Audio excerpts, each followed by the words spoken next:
नमो आयर्याणं नमो वज्रायाणं नमो लोये सव्वसावणं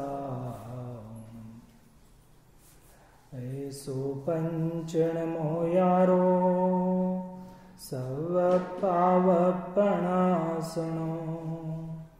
मंगलाणं च सवेसिं परमं हवै मंगलम् मंगलं भगवान् वीरो मंगलं गौतमो गणी मंगलं कुन्दकुन्दाद्यो जैनधर्मोऽस्तु मंगलम् सर्वमङ्गलमाङ्गल्यं सर्वकल्याणकारकं प्रधानं सर्वधर्माणां जैनं जयतु शासनं जैनं जयतु शासनम् नमोऽर्जुनवरिन्दे नरसुरभवनिन्दवन्दे सिद्धे वोचामि पावपावडम् अवशेषे संजदे शिरसा सुर असुर इन्द्र नरेन्द्र वन्दे सिद्ध जिनवर देव सब संयतों को नमन करई स्वभाव पाउड़े को कहूँ इस भाव पाउड़े को कहूँ। आज से 2000 वर्ष पूर्व इस पवित्र भारतवर्ष को अपने ज्ञान ध्यान और वैराग्य से अलंकृत कर रहे आचार्य कुंदकुंद भगवान विरचित ये अष्टपाहुड़ में भाव पाहुड़ ग्रंथ है। भाव पाहुड़ ग्रंथ का आरंभ हमने विगत 2-3 दिन से किया है। मंगलाचरण की चर्चा करी, वचनिकाकार पंडित जयचंद जी छाबड़ा साहब के मंगलाचरण की चर्चा करी और इस ग्रंथ में भाव पाहुड़ में जो 165 गाथाएं हैं, इसमें भावों की प्रधानता की बात है। इसे ही यहाँ पर भावलिंग और द्रव्यलिंग के माध्यम से स्पष्ट किया है। प्रथम गाथा में हमने देखा आचार्य कुंदकुंद भगवान ने किसको नमस्कार किया? पंच परमेष्ठी भगवंतों को। पंच परमेष्ठी भगवंतों को नमस्कार करके उन्होंने भाव पाहुड़ लिखने की प्रतिज्ञा की। वचनिकाकार पंडित जी ने लिखा कि पंच परमेष्ठियों को नमस्कार क्यों किया? क्योंकि ये शुद्ध भाव करता है ना, शुद्ध भाव के करने वाले हैं। उनके मंगलाचरण में भी आया था ना, शुद्ध भाव करता, कि ये शुद्ध भाव करने में किस रूप में है? निमित्त रूप में। बहुत बढ़िया, ये कल अपन सारी चर्चा की थी। जो दूसरी गाथा अपन ने आरंभ करी है, उस दूसरी गाथा में ये बात थी कि सबसे पहले द्रव्यलिंग, पहले भावलिंग, फिर द्रव्यलिंग। देखो, हर चीज का एक क्रम है। वो क्रम की बात यहां पर है कि जैसे ही बटन, इस शर्ट के भी बटन होते हैं, बटन होते हैं ना, तो इस बटन को कहीं पे भी लगा देना, क्या फर्क पड़ेगा? इस बटन को इस क्या बोलते हैं, आई बोलते हैं ना इसको, तो इसके बटन को यहां लगा दूं और यहां वाले को यहां लगा दूं तो क्या फर्क पड़ेगा? क्रम भंग किया। क्रम भंग किया तो उसका क्या असर आएगा, इफेक्ट क्या आएगा? इफेक्ट क्या आएगा? सही पहना नहीं जाएगा, खराब दिखेगा। पजामा नीचे पहनने का है, कुर्ता ऊपर पहनने का है, क्रम है ना ये। तो पहनना है कहीं भी पहन लो, पजामा ऊपर पहन लो, शर्ट नीचे पहन लो। समझ में है ना? ये क्या है? पुद्गल है ना, ये पुद्गल है। तो अंतिम स्थिति इसको जलाने की है। पहले जला दे तो समझ में है ना? क्रम भंग, जहां क्रम भंग होगा तो वहां पर दोष खड़े होंगे। वही बात यहां पर आचार्य भगवान ने इस दूसरी गाथा में ये बात कही है कि परमार्थ जो है वो भावलिंग है। और हम सब ने या सारी दुनिया ने स्वाध्याय की कमी के कारण भावलिंग को तो कहीं रख दिया। गौण करना तो ये होता है कि उसके वो जानते हैं, उसको समझते हैं, लेकिन इसको तो पेटी में बंद करके लॉक लगा दिया और सारी दुनिया द्रव्यलिंग करके और बस हम बड़े धर्मात्मा हो गए। और ये आचार्य कुंकुन स्वामी को 2000 वर्ष पूर्व भी इसका आभास था कि धर्म के नाम पर ऐसी अवस्थाएं होंगी। तब फिर ये भावलिंग का प्ररूपण करते हैं और भावलिंग में ये बात भाव पाहुड़ में इस प्रकार की बात लिखते हैं। दूसरी गाथा है, आपकी स्क्रीन पर भी आ रही है, हम पाठ करते हैं अपन मिल करके, और फिर उसका अन्वयार्थ अपन कल कर चुके थे और आज भावार्थ की चर्चा करेंगे। भावो ही परमलिंगम न दव्वलिंगम च जान परमत्तम भावो कारण भूदो गुण दोषाणं जिनावन्ति भावो हि परमलिंगम न दव्वलिंगम च जान परमत्तम भावो कारण भूदो गुण दोषाणं जिनावन्ति बस भाव ही गुण दोष के कारण कहे जिन देव ने भावलिंग ही प्रधान है द्रव्यलिंग न परमार्थ है। देखो सुंदर विवेचन है। जैसे हम जा रहे हों और हमारा पाँव लग जाए किसी को तो हम तुरंत उसको सॉरी कहते हैं, तो सामने अरे रहने दो। क्यों? क्योंकि हमारा भाव नहीं था, उसको पाँव लगाने का, उसे ठोकर मारने का भाव नहीं था। और ठोकर भी नहीं मारी हो और हमने कड़ी दृष्टि से उसको देख ही लिया हो तो वो समझ जाएगा कि ये मेरे विरुद्ध है। फिर आप सॉरी कहो कि झुक जाओ, तब भी वो आपको माफ। तो क्या है इसमें? भाव। वो भाव जो है वो बात यहाँ जो आचार्य भगवान ने बात लिखी है कारण कार्य, जो भाव ही है वो ही गुण और दोष का कारण है। तो किसको संभालना पड़ेगा ये बताओ? भाव को संभालना पड़ेगा। भावों से ही गुण और दोष के रूप में लिखा था कि स्वर्ग मोक्षादि गुण और नरक तिर्यंचादि दोष। तो इन गुण दोषों का कारण कौन है? भाव है। तो भाव को संभालो तो अपने आप भव की सिद्धि हो जाएगी, भव का अभाव हो जाएगा। तो ये कारण संभालने की बात कही है। जो मूल कारण पर अटैक करता है वही जैन दर्शन है। जैन दर्शन के पीछे हम इतने लालायित क्यों हैं? जैन धर्म के पीछे, सर्वज्ञ परमात्मा भगवंतों के पीछे माँ जिनवाणी के पीछे हम इतने लट्टू क्यों हैं?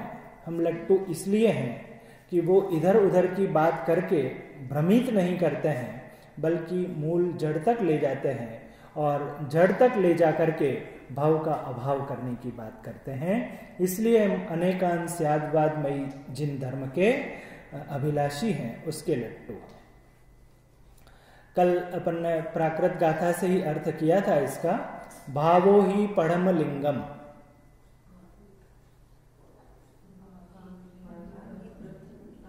अब आपको पूछता हूं मैं, आपको पूछता हूं, है ना, इसलिए ये कर रहा हूं। हाँ, भावो ही पढ़म लिंगम, भाव ही प्रथम लिंग है। पढ़म यानी प्रथम, न नहीं दव्वलिंगम च जान परमत्थम, है ना, यहां रुको। न दव्वलिंगम, द्रव्यलिंग नहीं है। क्या नहीं है? आगे आगे लिखा, क्या नहीं है? च जान परमत्थम, कि जानो, परमार्थ जानो। किसको? भावलिंग को। भावो ही पढ़म लिंगम, भाव लिंग ही प्रथम लिंग है, भाव ही प्रथम लिंग है, द्रव्यलिंग नहीं है। तो क्यों? तो क्यों का कारण दिया कि परमार्थ भावलिंग है। अब यहां तक रुके नहीं, हमारे प्रश्न का समाधान नहीं हुआ। तो आचार्य भगवान ने कहा कि भाई भावो कारण भूदो, कि भाव है वह कारण है। भावो कारण भूदो, भाव है वह कारण है। किसका? गुण दोषाणम, गुण और दोषों का भाव ही कारण है। ऐसा कौन कहते हैं? आचार्य कौन कौन? भगवान जिनावंती, जिनेन्द्र भगवान कहते हैं। कितनी सुंदर गाथा है ये। इस सुंदर गाथा में ही बस यही भावों में ही, भावों को ही सुधारने में है अपना सारा समय व्यतीत करें।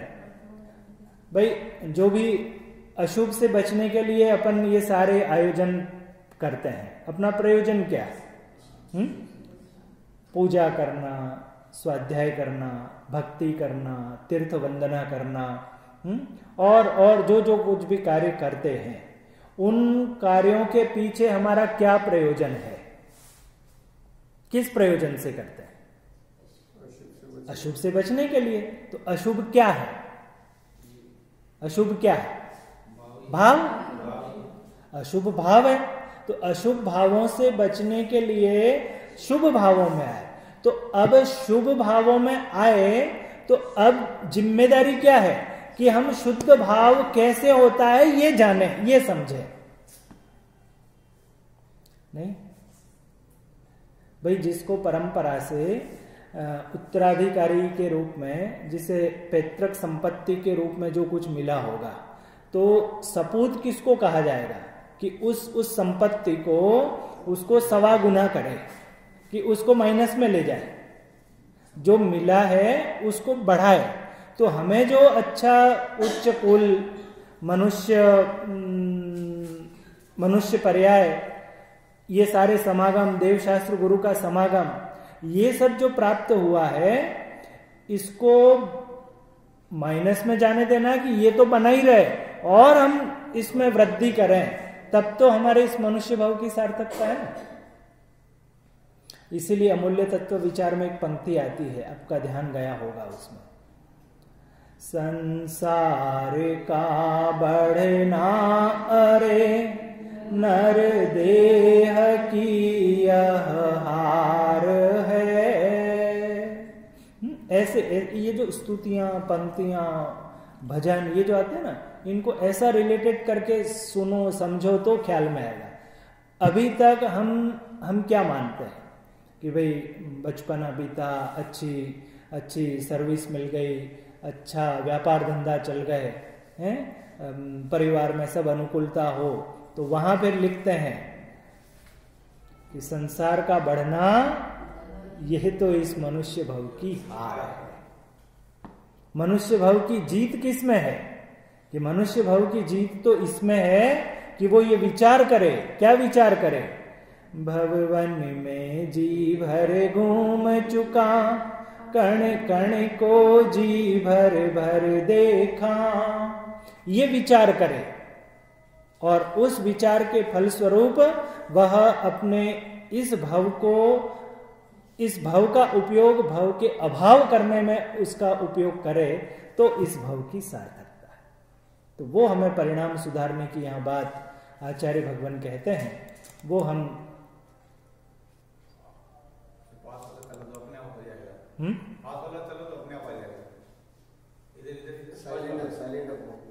इधर पास फर्स्ट वाला वो अपने आप चला तो ये डबल क्लिक कर दो, बस वो चला हुआ तो उसको डबल क्लिक करना है।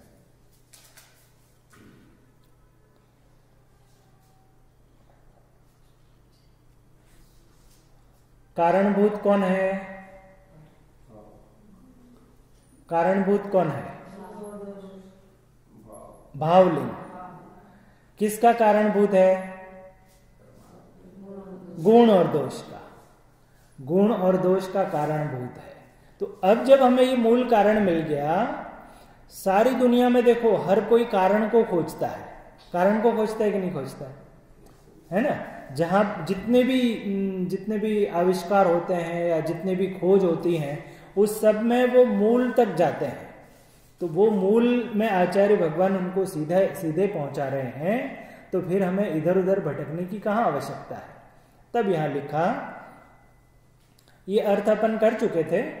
भाव प्रथम लिंग है, इसलिए हे भव्य, देखो ना कितना सुंदर संबोधन किया है आचार्य भगवान ने। तू द्रव्य लिंग है, उसको परमार्थ रूप मत जान। अभी तक हम क्या मान रहे थे?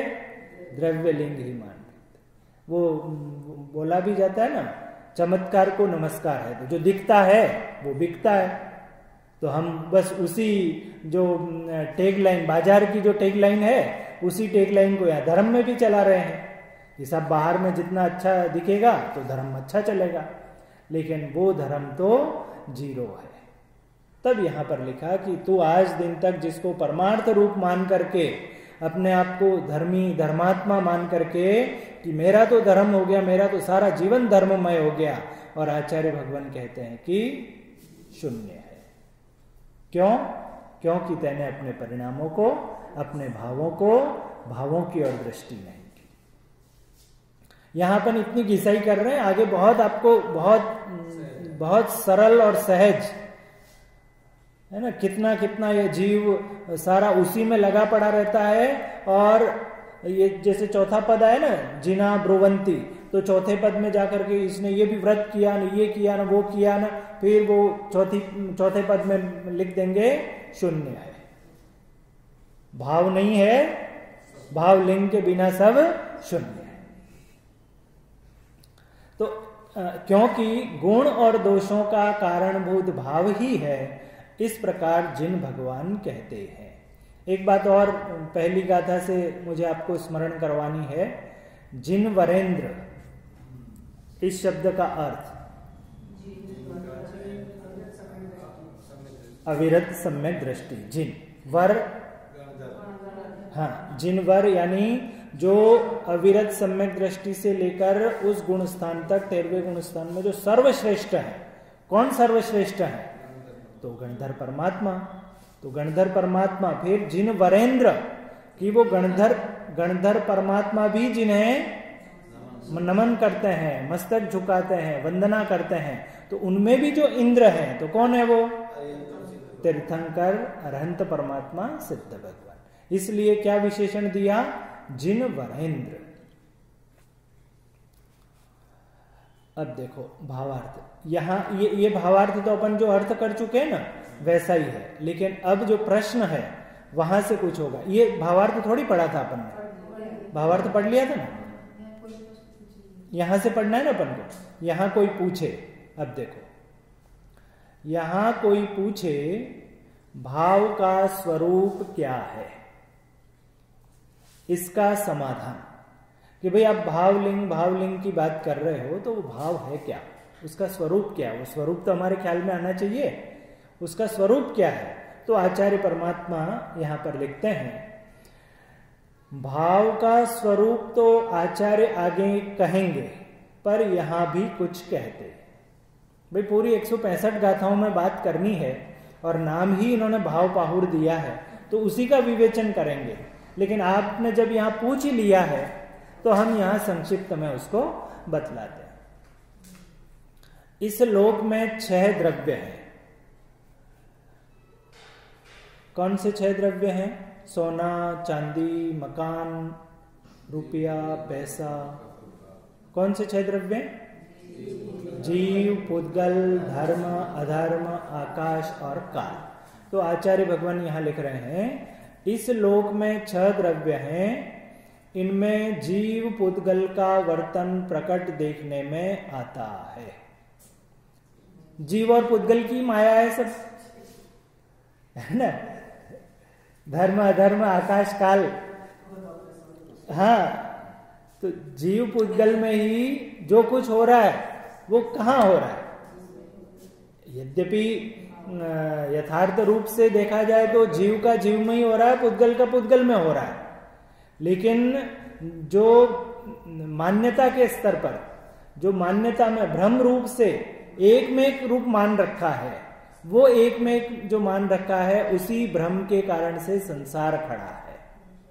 तो आचार्य भगवंतों का जो सारा उपदेश होता है, जो जिनवाणी के माध्यम से हमारे पास आया है, उसमें यही बतलाया है कि जीव और पुद्गल दोनों एक में एक जैसे दिखते हों, तब भी वे जुदा जुदा हैं। तो अब यहां पर इन दोनों के बारे में बात कर रहे हैं कि इस लोक में 6 द्रव्य हैं, इनमें जीव पुद्गल का वर्तन प्रकट देखने में आता है। प्रकट दिखेगा तो हमारी समझ में भी आएगा। तो उसी की बात यहां करते हैं कि जीव चेतना स्वरूप है, जीव का लक्षण, जीव का भाव, है ना? जीव को कैसे पकड़ोगे आप? तो चेतना लक्षण से पकड़ोगे। प्रत्येक ग्रंथ में यही शब्द मिलेगा आपको, है ना? और फिर उसका विस्तार करेंगे, भेद रूप में जाएंगे तो ज्ञान, दर्शन, इतने भेद प्रभेद करके बतलाएंगे। तो जीव चेतना स्वरूप है और पुद्गल स्पर्श, रस, गंध और वर्ण स्वरूप जड़ है। जीव चेतना स्वरूप है और पुद्गल जड़ है। ठीक है ना? अब यहां पर जैसे पुद्गल के उन्होंने बतला दिया, उसके स्वरूप को बतलाते हुए स्पर्श, रस, गंध, वर्णवंता पुद्गला, आचार्य उमा स्वामी देव लिखते हैं, है ना? तो यहां पर लिखा कि जो जीव का स्वरूप है, जीव का भाव है, वह चेतना स्वरूप है। अब देखो, इनकी अवस्था से अवस्थांतर रूप होना, ऐसे परिणाम को भाव कहते हैं। भावलिंग की बात कर रहे है ना? तो अवस्था से अवस्थांतर रूप, है ना? अवस्था जो है, तो अवस्था से जो एक निर्धारित अवस्था है, उससे उस अवस्था से बदलना, अवस्थांतर, है ना? बदलना, परिवर्तन होना। तो इनकी अवस्था से अवस्थांतर रूप होना, ऐसे परिणाम को भाव कहते हैं। जीव का स्वभाव परिणाम रूप भाव तो दर्शन ज्ञान है ना? जो चेतना स्वरूप, तो चेतना स्वरूप में ज्ञान दर्शन रूप अवस्थांतर हुआ, तो भाव, स्वभाव, क्या स्वभाव है उसका? ज्ञान दर्शन स्वभाव है। और पुद्गल कर्म के निमित्त से ज्ञान में मोह राग द्वेष होना विभाव भाव। बहुत सरल है, बहुत इजी है। चेतना उसका लक्षण, ज्ञान दर्शन रूप होना, अवस्थांतर हुआ, अवस्था से अवस्थांतर हुआ, तो वो तो उसका स्वभाव है। किसका? जीव का। और पुद्गल पुद्गल में कर्म के निमित्त से, मोह राग द्वेष के निमित्त से जो मोह राग द्वेष रूप होता है, तो वह विभाव भाव है। जीव स्वयमेव नहीं होता है, पुद्गल में कोई स्वयमेव नहीं होता है। पुद्गल के निमित्त से, कर्म के निमित्त से जो मोह राग द्वेष रूप होता है तो वह विभाव भाव है। और स्वाभाविक रूप से हो तो पुद्गल का भी स्पर्श रस में स्पर्श रूपी गंध रूपी हो तो वो उसका स्वाभाविक भाव है। ख्याल में है ना?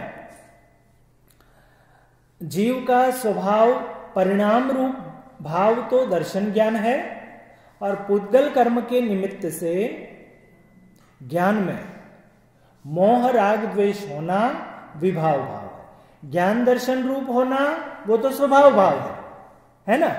और जब मोह राग द्वेष रूप होता है तो वह विभाव भाव। केवली भगवान में भी ज्ञान में निरंतर वीतरागी जो परमात्मा है ज्ञान में निरंतर हो रहा है ना, एक जैसा है, कोई ऐसा नहीं हमारे जैसा भेद नहीं पड़ता कि अभी ये ज्ञान हुआ बाद में ये ज्ञान होगा, निरंतर एक जैसा ज्ञान है। लेकिन ज्ञान जो हो रहा है तो वो ज्ञान रूप ही है ना? और हमारे ज्ञान की दुर्दशा क्या है, हमें जो भी ज्ञान हुआ तो हमारा कुछ न कुछ उसके साथ मोह होता है, स्नेह के तंतु जुड़ते हैं। तो वो जो स्नेह के तंतु हुए उसका नाम मोह राग और द्वेष है, और इस मोह राग और द्वेष के कारण ही इसका संसार में परिभ्रमण है। इसलिए आचार्य भगवान ने इसका नाम दिया विभाव भाव। विभाव है ना? पुद्गल कर्म के निमित्त से ज्ञान में मोह राग द्वेष होना विभाव भाव है। पुद्गल के स्पर्श से स्पर्शांतर, दूध का स्वभाव सफेदपना, दूध का जो भी स्वभाव है तो वो वैसा का वैसा उसका स्वभाव है। लेकिन उस दूध में आपने नींबू का एक बूंद डाल दी तो क्या हुआ, वो अपने स्वाभाविक गुणों से हट गया। तो ऐसे ही जो ज्ञान का जो स्वभाव है, ज्ञान का स्वभाव क्या है, जानना। ज्ञान का स्वभाव, दर्शन का स्वभाव क्या है, देखना। तो जानना देखना स्वभाव से यह कहां आ गया, मोह राग द्वेष।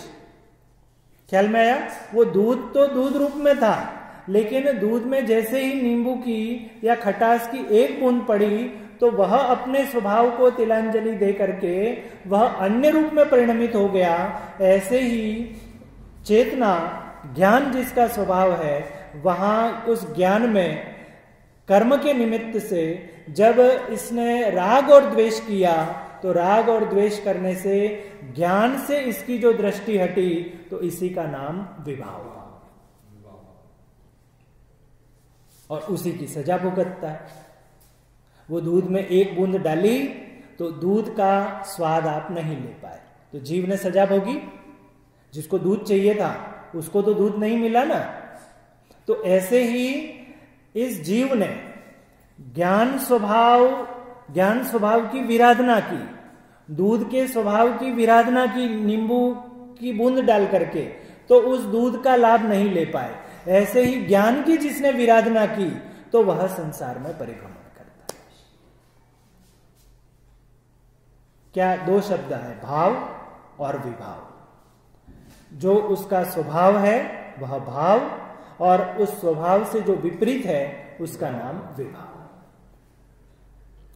परिणाम रूप भाव तो दर्शन ज्ञान है, और पुद्गल कर्म के निमित्त से ज्ञान में मोह राग द्वेष होना विभाव भाव। यहां पर क्यों इतना वो कह रहा हूं कि ज्ञान में जो कुछ हो रहा है वो कहां हो रहा है, जीव में हो रहा है, पुद्गल में कुछ नहीं हो रहा है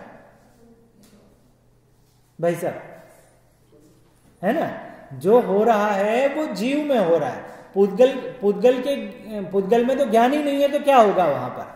इसके जो ज्ञान में कर्म के निमित्त से, कि फिर किसी का प्रश्न हो सकता है कि सब कर्म करवा रहा है ना, मैं थोड़ी कर रहा हूं। फिर प्रश्न क्या होगा कि कर्म करवा रहा है, मैं थोड़ी कर रहा हूं।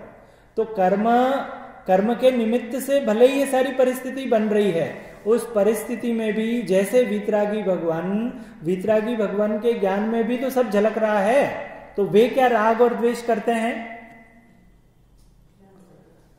चलो और थोड़ा सा आगे बढ़ते हैं कि यदि ज्ञान से ही मोह राग द्वेष होता हो, ज्ञान से ही राग द्वेष होता हो, तो दुनिया की सारी चीजें हमारे ज्ञान में आती हैं, तो हमें राग द्वेष होता है।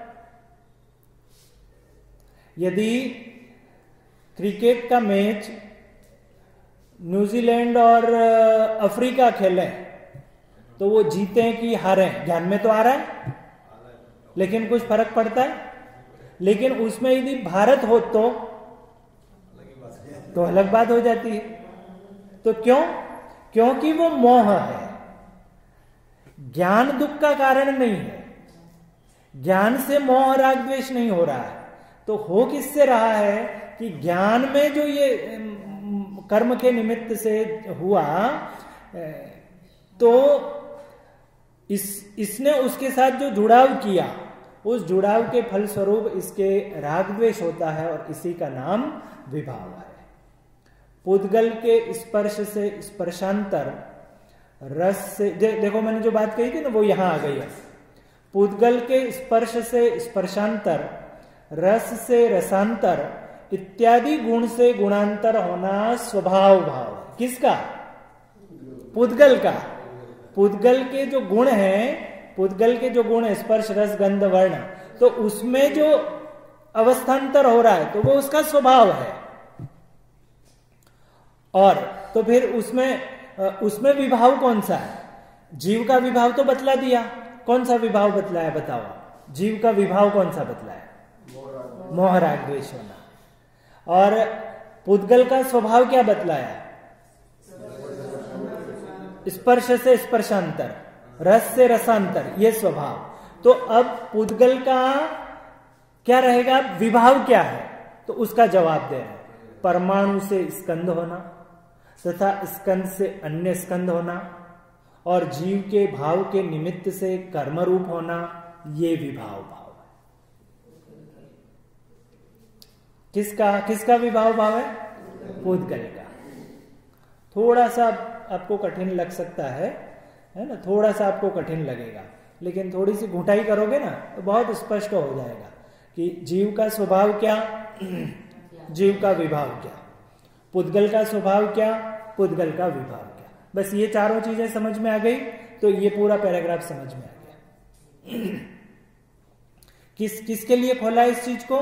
प्रश्न किया कि भाव क्या है ना। तो भाव क्या है, तो भाव को समझाने के लिए विभाव को भी यहां उपस्थित किया। परमाणु से स्कंद होना तथा स्कंद से अन्य स्कंद होना, और जीव के भाव के निमित्त से कर्म रूप होना, ये विभाव भाव हैं। इस प्रकार इनके परस्पर निमित्त नैमित्तिक भाव होते हैं। ये इसीलिए जब भी स्वाध्याय का क्रम शुरू करते हैं तो निमित्त उपादान समझाना, निश्चय व्यवहार समझाना, क्रमबद्ध पर्याय समझाना, वस्तु के स्वतंत्र परिणमन सिद्धांत को समझाना, ये क्यों समझाया जाता है? वो इसलिए समझाया जाता है, नहीं तो पूछेगा फिर ये क्या होता है निमित्त, ये नैमित्तिक क्या होता है। तो जो शिविर लगते थे पूज्य गुरुदेव श्री के काल में, तो उस समय में वो परिपाटी इसीलिए थी कि निमित्तोपादान की क्लास चलेगी, है निश्चय व्यवहार की क्लास चलेगी, तो तभी क्या रूखा रूखा सूखा क्या ये प्रश्नोत्तर दे रखे हैं, या वो लघु जैन सिद्धांत प्रवेशिका के प्रश्नोत्तर। तो वो इसलिए कि वो बहस है, उस बहस को समझे तो जो जिनवाणी की डिक्शनरी, जिनवाणी जब पढ़ेगा तो वो शब्द आएंगे, तो वो शब्द का अर्थ उसको लगाने आ जाए, नहीं तो उसको शंका हो जाएगी फिर ये क्या निमित्त है, क्या नैमित्तिक है, क्या उपादान है, क्या ये निश्चय है, क्या व्यवहार है। परमार्थ शब्द आया था ना, तो क्या परमार्थ है। तो इसलिए ये सारी चीजें प्रोसेस में आई है। इस प्रकार इनके परस्पर निमित्त नैमित्तिक भाव होते हैं। अब पूरा पैराग्राफ अपन पढ़ते हैं। यहां कोई पूछे भाव का स्वरूप क्या है, इसका समाधान, भाव का स्वरूप तो आचार्य आगे कहेंगे, पर यहां भी कुछ कहते हैं। इस लोक में 6 द्रव्य हैं। आ रहा है, समझ में आ रहा है दीदी? आपको समझ में आ रहा है? आपको मामी जी है? आपकी पहली क्लास है आज, इसलिए इस लोक में 6 द्रव्य हैं। इनमें जीव पुद्गल का वर्तन प्रकट देखने में आता है। जीव चेतना स्वरूप है और पुद्गल स्पर्श, रस, गंध और वर्ण रूप जड़ है। इनकी अवस्था से अवस्थांतर रूप होना, ऐसे परिणाम को भाव कहते हैं। जीव का स्वभाव परिणाम रूप भाव तो दर्शन ज्ञान है और पुद्गल कर्म के निमित्त से ज्ञान में मोह राग द्वेष होना विभाव भाव है। पुद्गल के स्पर्श से स्पर्शांतर, रस से रसांतर इत्यादि गुण से गुणांतर होना स्वभाव भाव है। और यूं भी जगत में देखो ना, यूं पूछते ना भाव क्या है, भाव से मतलब मूल्य होता है। भाव भी पूछते ना कि भाई इसकी क्या मूल्य है, तो उसके भावों से उस चीज की महत्ता का अनुमान लगाते हैं। नहीं लगाते? जो जितनी चीज महंगी होगी तो उसका हम अनुमान लगा देंगे कि ये चीज कितनी बहुमूल्य है, कितनी अच्छी है। 2 ही चीजें एक जैसी दिखती हो, बाजार में फल लेने जाओ, है ना, दोनों एक जैसे दिखते हो। चाइनीज फल भी आ गए तो चाइनीज फल भी और भारत के फल भी, वो भले सस्ता मिल जाए आपको, लेकिन आप खरीदेंगे कौन से? भाव का भाव देखेंगे, है ना, कि भले वो महंगा है लेकिन उसका भाव क्या है, उसका स्वभाव क्या है ना, ऐसा। और परमाणु से स्कंद होना तथा स्कंद से अन्य स्कंद होना और जीव के भाव के निमित्त से कर्म रूप होना, ये विभाव भाव है। इस प्रकार इनके परस्पर निमित्त नैमित्तिक भाव होते हैं। ठीक है ना, निमित्त की दृष्टि से कहा जाता है तो उसे नैमित्तिक कहा जाता है ना, ऐसा। इस तरीके से ये बात यहां पर भाव के संबंध में की। अब आगे देखो, पुद्गल तो जड़ है, इसके नैमित्तिक भाव से कुछ सुख दुख आदि नहीं है और जीव चेतन है। ये जब ये बात करता हूं तो मुझे एक बहुत सुंदर उदाहरण ख्याल में आता है कि 2 बच्चे, एक अपना बच्चा हो और एक पड़ोसी का बच्चा हो, दोनों आपस में लड़ रहे हों, तो अपन उस बच्चे को तो भगा देते हैं और इस बच्चे को क्यों तू शैतानी करता है, इसको डांटते हैं और इसको थप्पड़ भी मार देते हैं। तो वो बच्चा कहता है कि तुम उसे तो कुछ कहते नहीं हो और बार बार मुझे ही डांटते हो, मुझे ही थप्पड़ मारते हो। कल भी आपने मुझे ही थप्पड़ मारा था, कल भी आप मुझे ही समझा रहे थे, तो उसको भी तो जाके समझाओ कि वो भी नहीं करे। तब अच्छा पिता क्या जवाब देता है कि हमें उससे क्या लेना देना, हमारी तो लाइबिलिटीज ये है कि तू नहीं बिगड़े, तो हम तो तुझे समझाएंगे। वो कहीं भी जाए, वो व्यसन करे, कुछ भी करे, तो वो उसके जिम्मे है।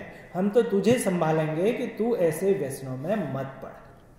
ख्याल में ना, हमारी जिम्मेदारी, हमारी लाइबिलिटी क्या है? हमने सारी दुनिया को सुधारने का ठेकेदारी थोड़ी ले रखी है, तो हम तो अपने बच्चे को संभालेंगे। तो यहां पर भी जैसे ये कहते हैं कि आप पुद्गल तो कुछ कहते हो नहीं, कि वो राग द्वेष नहीं करे, वो सुख दुख नहीं करे, और आप हमें बार बार जीव को ही कहते हो, जीव को ही कहते हो। तब यहां कहते हैं कि पुद्गल में पहली बात तो कुछ होता ही नहीं, जड़ है, और हमें उस पुद्गल का कुछ भी हो, उसका स्वर्ग हो कि मोक्ष हो कि जो कुछ हो, हमें क्या लेना देना। हमें तो हमारे जीव को संभालना है, इसलिए हम अपने परिणामों को, भावों को संभालने की बात कहते हैं। पुद्गल तो जड़ है, इसके नैमित्तिक भाव से कुछ सुख दुख आदि नहीं है। ये चीज समझना बहुत, ये द्रव्यानुयोग के ग्रंथों को समझने का भाव और आत्म कल्याण का भाव हो तो ही समझ में आवे। नहीं तो ऐसा प्रश्न हो कि सब वो पुद्गल ही सब करवा रहा है, मैं तो कुछ कर नहीं रहा, वो कर्म सब करवा रहा है और सारा का सारा दोष मुझे भुगतना पड़ता है, उसका परिणाम मुझे भुगतना पड़ता है। आप कर्म को तो कुछ कहते नहीं। जो निमित्त है, निमित्त रूप में है, उसको कुछ नहीं और सारा दंड इसको भुगतना पड़ता है? तो ऐसे ही होता है ना क्लास में भी। जैसे क्या होता है पता है, क्लास में यदि दो बच्चे आपस में लड़ रहे हो और पहले उस बच्चे ने इसको मार दिया हो, तब गुरुजी क्लास में नहीं आया, लेकिन जब ये उसको मार रहा हो तो तब गुरुजी आके किसकी गलती निकालेंगे? अभी जो दिखा कौन मारते हुए जो दिखा ना, तो वो कहेगा कि साहब इसने पहले मुझे मारा था, ये किया था। तो गुरुजी का क्या जवाब रहेगा? तो तू मेरे पास आता, बताता कि इसने मेरे साथ ऐसा कहा था। ख्याल में ही बात। तो ऐसे ही यहां पर ये बात कर रहे हैं कि पुद्गल तो जड़ है, इसके नैमित्तिक भाव से कुछ सुख दुख आदि नहीं है और जीव चेतन है। और भी जगत में एक बहुत अच्छा जुमला चलता है कि भाई तुम समझदार हो ना, इसलिए तुम्हें समझाते हैं। नहीं कि समझदार को समझाया जाता है, बगावत करने वाले को थोड़ी समझाया जाता है। इसके निमित्त से भाव होते हैं, उनसे सुख दुख आदि होते हैं। अतः जीव को स्वभाव भाव रूप रहने का और नैमित्तिक भाव रूप न प्रवर्तने का उपदेश है। ये सब जयचंद जी छाबड़ा साहब का उपकार है, ये इतना विस्तार से ये समझाने का। जीव के पुद्गल कर्म के संयोग देहादिक द्रव्य का संबंध है। इस बाह्य रूप को द्रव्य कहते हैं और भाव से द्रव्य की प्रवृत्ति होती है। इस प्रकार द्रव्य की प्रवृत्ति होती है। इस प्रकार द्रव्य भाव का स्वरूप जानकर स्वभाव में प्रवर्तें, विभाव में न प्रवर्तें, उसके परमानंद सुख होता है। और विभाव राग द्वेष मोह रूप प्रवर्तें, उसके संसार संबंधी दुख होता है। कितना सुंदर पंडित जी साहब ने समझाया है। समझ में आ रहा है दीदी? आपको समझ में आ रही चीज? थोड़ा सा ये आपको कठिन लग सकता है दूसरी गाथा में, लेकिन आगे बहुत सरल, बहुत सामान्य रूप से, इतना सरल कि आपको लगेगा कि अष्टपाहुड़ में इतना सरल और प्रथमान योग को शामिल किया है।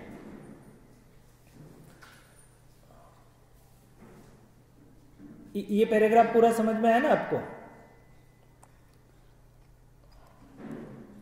पुद्गल तो जड़ है और इसलिए यहां पर ये सारी बात इसमें बतलाई है। मूल रूप से यहां जो शिक्षा प्रदान की है वो ये की है कि इस प्रकार से द्रव्य और भाव का स्वरूप जाने और भाव से ही द्रव्य की प्रवृत्ति होती है। इसलिए भावों के अनुसार द्रव्य में जो बाहर प्रवृत्ति होती है तो अपने भावों को संभालें और राग द्वेष रूप न प्रवर्तें और ज्ञान दर्शन रूप ही प्रवर्तन करके संसार को नहीं बढ़ाएं और मोक्ष आदि को प्राप्त करें। ऐसा इस पूरे पैराग्राफ का उद्देश्य है।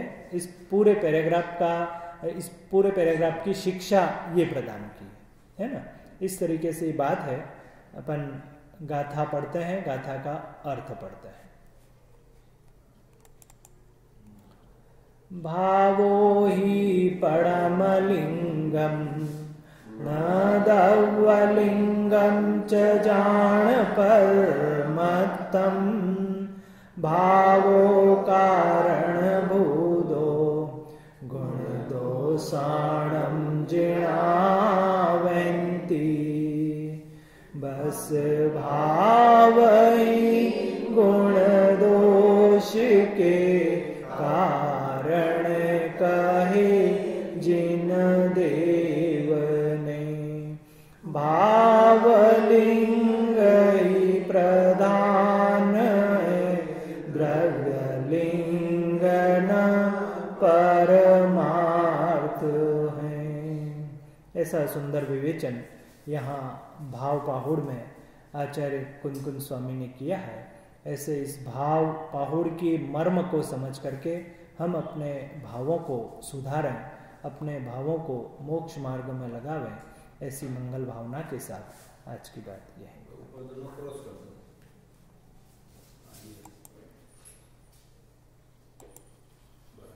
सहजानंदे शुद्ध स्वरूपी अविनाशी आत्मस्वरूप, सहजानंदे